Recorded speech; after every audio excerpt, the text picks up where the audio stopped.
गेले रहिए कहबर घर तखने कनिया एले लार। गेले रहिए कहबर घर तखने कनिया एले लार। बिना सोचने छाती से हम लगा लेलिए।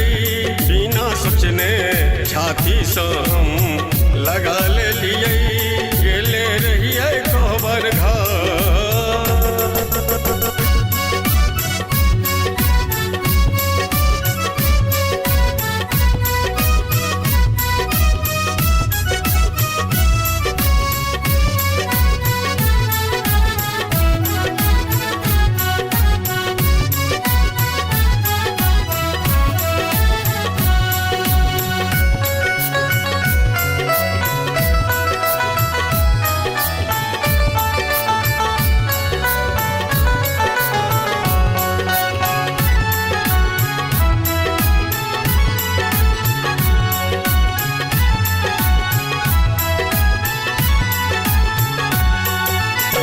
कछमछ प्राण होता दूरी हटी बस लई। चान सन मुखड़ा के घोघ में निकल गई।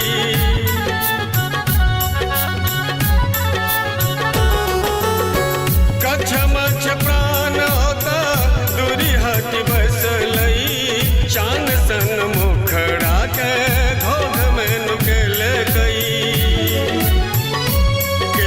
कतवा हम दुलार तखन जागल मोर कपार। के लिए कतवा हम दुलार तखन जागल मोर कपार। रहने पे लिए छाती से हम लगा लेलिए। रहने पे लिए छाती से हम लगा लेलिए। गेले रहिए कहबर घर।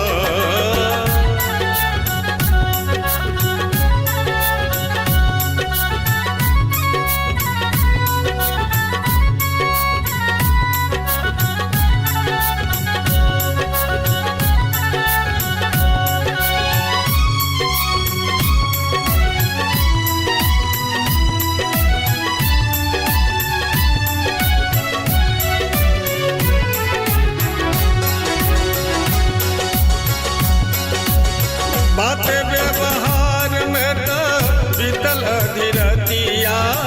अचके में आँख लाग जाक भोर हरिया।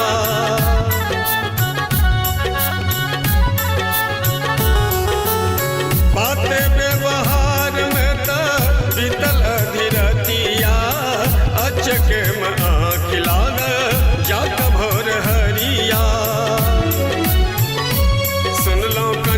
मिठगर बोल उठलौं तखने अहले भोर। सुनलौं कनिया के मिठगर बोल तखने उठलौं अहले भोर।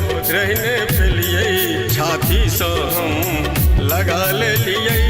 रहने पे लिए छाती से हम लगा लेलिए। गेले रहिए कहबर घर।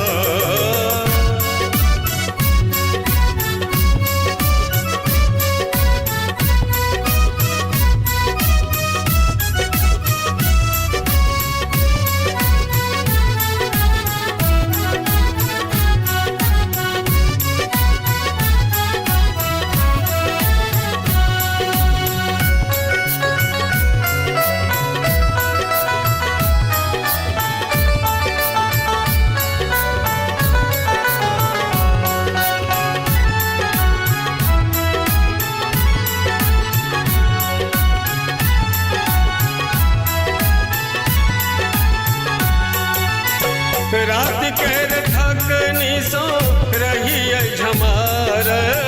देखते मृग नैनी मन अगुतायल।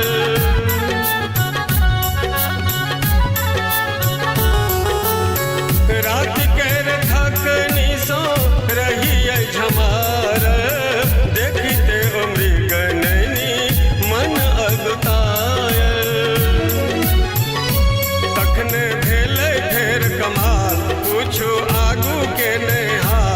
तखने भेल ढेर कमाल कुछो आगू के नेहाल रहने पेलियै छाती सँ हम लगा लेलियै रहने पेलियै छाती सँ हम लगा ले